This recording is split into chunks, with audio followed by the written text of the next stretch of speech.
ìdí tí wọ́n ṣe fi Adésuyì Astrop jẹ Owa Obokun ilẹ̀ Ìjẹ̀ṣà láàrin ọjọ́ mẹ́ta péré. Nígbà tí orúkọ rẹ̀ wọ ilẹ̀ Yorùbá yìí, tí wọ́n ń gbọ́ orúkọ Adésuyì Astrop lọ́tún tí wọ́n ń gbọ́ lọ́sì gẹ́gẹ́ bí igbákejì gómìnà ìpínlẹ̀ Ọ̀ṣun, kò sẹ́nìkan tó mọ̀ pé ọkùnrin olóṣèlú ìgbà náà súnmọ́ ìdílé ọba tó bẹ́ẹ̀.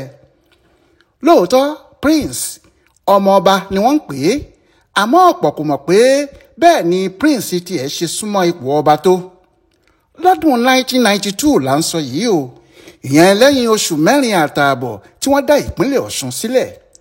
Ṣe ọjọ́ 27 oṣù kẹjọ August 27, 1991 ni wọ́n ya ìpínlẹ̀ náà kúrò lára ìpínlẹ̀ Ọ̀yọ́ tí wọ́n fi Òṣogbo ṣe kápítà, tí wọ́n sì fi ọ̀gágun Léò Àjíbórìṣà ṣe gómìnà àkọ́kọ́ fún wọn lọ́ṣun. Láyé ìjọba ọ̀gágun àgbà Ibrahim Babangida ni. Nígbà náà ni agbára gbogbo wà lọ́wọ́ àwọn ológun. Àmọ́ ìjọba yìí ṣètò òṣèlú tuntun, wọ́n fẹ́ dá ìjọba padà sọ́wọ́ àwọn alágbádá. Ni wọ́n bá dìbò tàwọn gómìnà lọ́jọ́ 14 oṣù kejìlá December 14, 1991.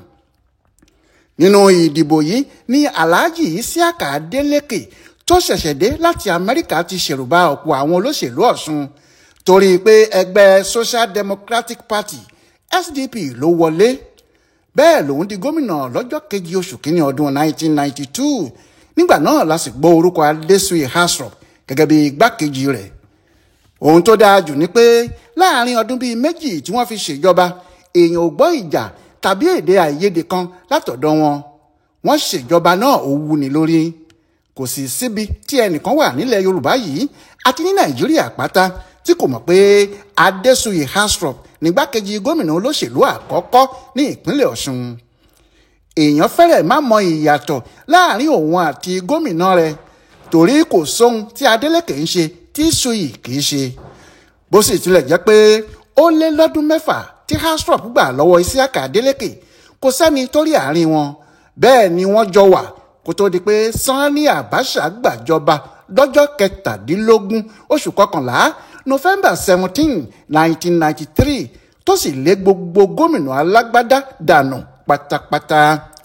Nígbà náà ni Adésuyì padà jókòó jẹ́, kò sí jáńpátá nídìí òṣèlú mọ́. Kódà ọ̀pọ̀ èèyàn kò mọ ohun tó tún ń ṣe. Bẹ́ẹ̀ ìdí àwọn iṣẹ́ tó mọ̀ ló padà sí.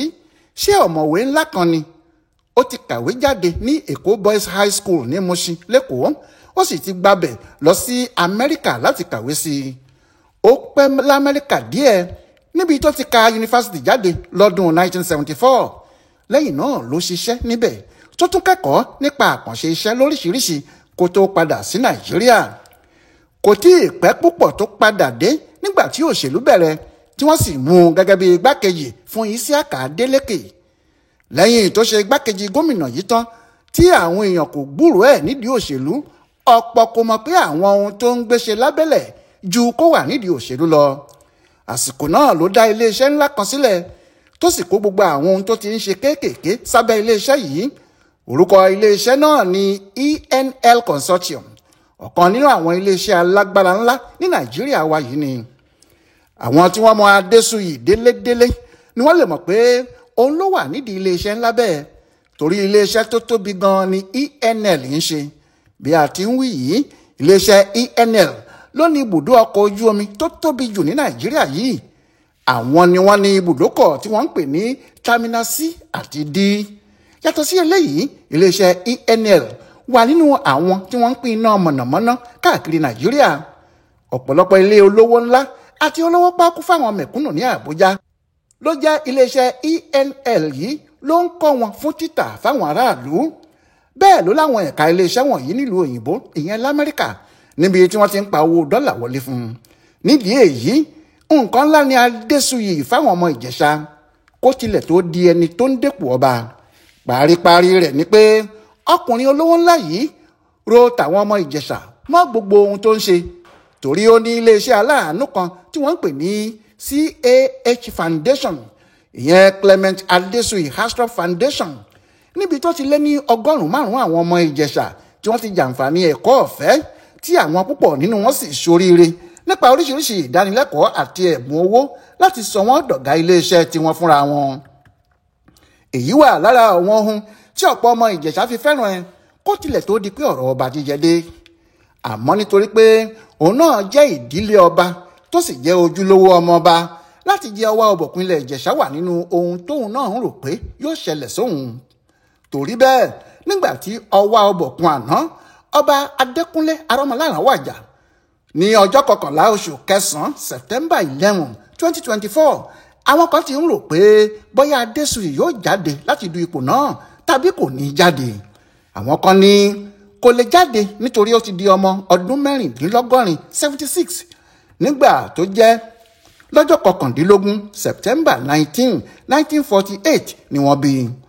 àwọn míì ní kó jáde ló dáa, pẹ̀lú ìrírí, pẹ̀lú ìwé, pẹ̀lú ipò tó ti dìmú láwùjọ, kò lè pẹ́ tí yóò fi ṣe nǹkan dáadáa sí ilẹ̀ Ìjẹ̀ṣà.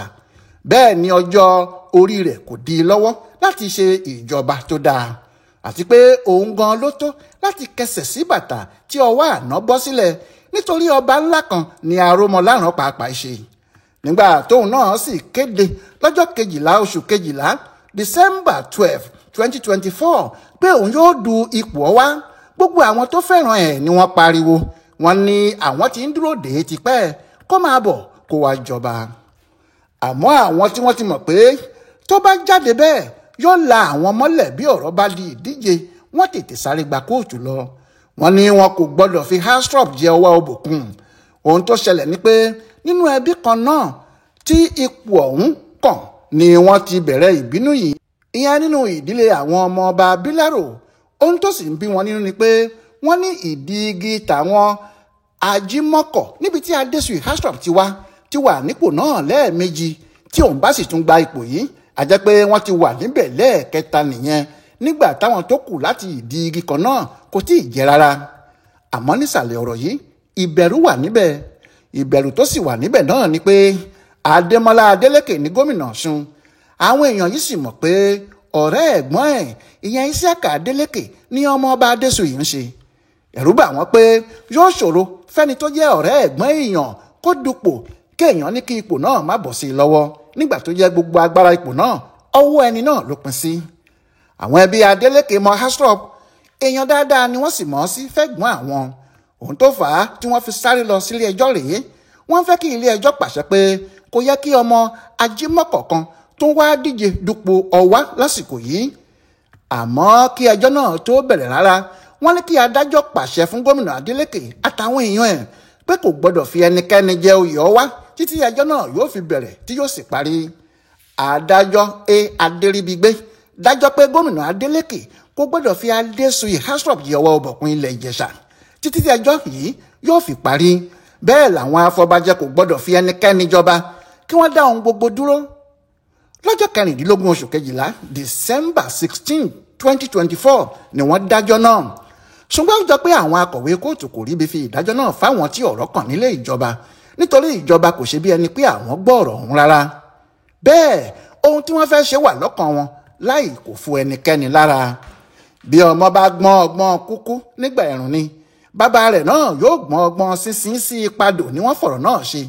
torí lọ́jọ́ Ẹtì Friday ọjọ́ 17 oṣù kejìlá yìí kan náà December 27, 2024, nígbà tí kò sí ilé ẹjọ́ kan tó lè jókòó mọ́ tàbí ẹnikẹ́ni tó lè pàṣẹ kankan, alákòóso àgbà pátá ní ìjọba ìbílẹ̀ Ileṣa West, arábìnrin Felicia Ọlábíntán, pé gbogbo àwọn tí wọ́n fẹ́ dupò Ọwá náà jọ pẹ̀lú àwọn afọbajẹ tí wọ́n máa ń yan ẹni tí yóò jẹ Ọwá, pé kí wọ́n wá fi ìbò mú ẹni tí yóò di Ọwá tuntun.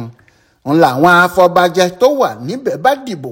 nígbà tí wọ́n sì dìbò tán, Clement Adésuyì astrop ní ìbò wọn mú. níbẹ̀ náà ni wọ́n sì ti kéde lọ́jà astrop gẹ́gẹ́ bí Ọwa Obokun tuntun. àwọn tí wọ́n wà níbi ìdìbò yìí ní àwọn afọbajẹ 6, ìyẹn Ọbaálá Agbáoyè Ìbítóyè, Ògbóni Ìpòlé Ọba Ọmọkáyìndé Oyèlẹ́yẹ, Ògbóni Ìjẹ̀bú-Jẹ̀ṣà Ọba Olúfẹ́mi Agúnsóyè, Lẹ́gbòrò Ògbóni Ìbòkun Ọba Festus Awógbọ̀rọ̀, Ògbóni Iléṣà Àgbáoyè Sàká Fápòǹdà Ọba Odò Iléṣà, àtàwọn àgbà Ìjẹ̀ṣà 7, Rísáwẹ̀ Iléṣà Àgbáoyè Adéfioyè Adédèjì, lẹ́ẹ̀jọ̀ká Ileṣa àgbáoyè ọmọníyì òjó, lẹ́ẹ̀jọ̀fì àgbáoyè adébùsóyè onígbògi, arapátẹ́ Ileṣa olóyè olúwagbémiga fádùnsì ìgbàrúọlá, lọ́rọ̀ Ileṣa àgbáoyè lẹ́kàn fọlọ́nṣọ́, ọ̀dọ́lẹ̀ Ileṣa àgbáoyè bọ́lá òròlúgbàgbé àti ọ̀gbẹ́ni abímbọ́lá àlùkò ẹni tó ṣojú sàlórò. Lẹ́sẹ̀kẹsẹ̀ ni arábìnrin Felicia ọlábìntán ti gbé èsì ìdìbò náà àti ìfọwọ́sí ìjọba ìbílẹ̀ tiẹ̀ lọ bá gómìnà adémọ́lá adélékè. Nígbà tí ọlọ́run yóò sì ṣe, wọ́n bá adélékè níbi tó ti ń ṣèpàdé àwọn apàṣẹ ìpínlẹ̀ ọ̀ṣun. Níbẹ̀ ni wọ́n ti gbé ọ̀rọ̀ wá síwájú àwọn ọmọ ìgbìmọ̀ tí wọ́n sì fọwọ́ sí pé kí Clement Adéṣuyì Astrop di ọba gbogbo ìjẹ̀ṣà lẹ́sẹ̀kẹsẹ̀. Àṣẹ sì gun ọ̀rọ̀ náà ní kíákíá. Lọ́jọ́ tí wọ́n yan wá yìí, kò sí kóòtù tẹ́nìkan lè sáré lọ lọ́jọ́ kejì nígbà tó jẹ́ sátidé ló bọ́ sí. Kí ọ̀rọ̀ má sì di wàhálà pé bóyá ẹnìkan yóò máa kù fìrìfìrì lọ́nà kóòtù lọ́jọ́ ajé Monday, kíá ni wọ́n kó gbogbo ìjẹ̀ṣà jọ táwọn ọba ńláńlá sì wà níbẹ̀ tí Adélékè gbé ọ̀pá àṣẹ lé Astrop lọ́wọ́ lọ́jọ́ àìkú Sunday ọjọ́ 29 oṣù kejìlá December 29, 2024. Èyí ni pé láàrin ọjọ́ mẹ́ta síra wọn, láàrin ọjọ́ 27 sí ọjọ́ 29 wọ́n ti yanjú ọ̀rọ̀ náà. Adéṣuyì Astrop sì ti di Owa Obokun. Lójú Ọọ̀ni Ilé Ifẹ̀, Ọọ̀ni Adéyẹyè ẹni ìtàn Ògúnwùsì Ọ̀jájá kejì ni. Ojú ẹ̀ ni Adéṣuyì ti gba ọ̀pá àṣẹ lọ́wọ́ gómìnà Adélékè. Lójú Olúwo, ọba Abdulrasheed Adéwálé Àkànbí ni. Lójú Ọ̀ràngún-Ìlá, ọba Wahab Adédọ̀tun. Àti lójú Àtaọ̀jẹ Òṣogbo, ọba Jímọ̀ Oyètúnjí. Bẹ́ẹ̀ ni Ọ̀ràngún Òkè-Ìlá, ọba Dòkun Abọ́lárìn wà níbẹ̀. Àti ọwá lóko ti ìlókò Ìjẹ̀ṣà, ọba Akíìmù Ògúngbàǹgbé pẹ̀lú àwọn ìjòyè pàtàkì gbogbo. Ọ̀rọ̀ tó ṣe ojú ìlú kò farasin o. Kò sí ẹnìkan tí ò ní òun kò gbọ́ tàbí pé òun kò mọ̀ pé Clement Adéṣuyì Astrop ni Owa Obokun ilẹ̀ Ìjẹ̀ṣà tuntun. Lóòótọ́ àwọn kan sì ń bínú o. Wọ́n lọ́rọ̀ náà yóò dé kóòtù. Àwọn tí wọ́n sì ti pẹjọ́ níjọ́sí tẹ́lẹ̀ ní kóòtù yóò fẹ̀sùn àfojúdi kan Adéṣuyì àtàwọn tó fi jọba. Ọjọ́ 14 oṣù kínní ọdún tuntun yìí, January 14, ló yẹ kí wọ́n pàdé nílé ẹjọ́ tẹ́lẹ̀. Àmọ́ kò jọ pé ìjọba àti kábíyèsí tuntun yóò mú ọ̀rọ̀ náà dẹ́ngbẹ̀rẹ̀. Àwọn kan nínú ìdílé Ọwá fúnra wọn bínú. Kódà ọmọ bàbá rẹ̀ kan nínú àwọn tí wọ́n jọ ń du oyè, ọmọọba Lawrence Ìṣọ̀lá Astrop, ní òun kò faramọ́ ọ̀nà tí wọ́n fi yan ẹ̀gbọ́n òun rárá. Òun tó jẹ́ kí gómìnà Adélékè ro gbogbo ẹ̀ papọ̀ rèé tó ní àsìkò ìdíje ti kọjá o, kí kálukú pawọ́pọ̀ pẹ̀lú Ọwá tuntun yìí kí ilẹ̀ Ìjẹ̀ṣà lè dá sí i ni. Ọláyíwọlá alága ló ti ń tẹ̀lé àwọn ìṣẹ̀lẹ̀ tó ń ṣẹ̀ lórí ọ̀rọ̀ ipò Ọwá yìí fún ibùdó àgbáyé fún àṣà àtìṣe Yorùbá World Center nínú ọgbà yunifásitì Ìbàdàn. Níbẹ̀ la sì ti mú wá fún yín. Ẹ kú kalẹ̀.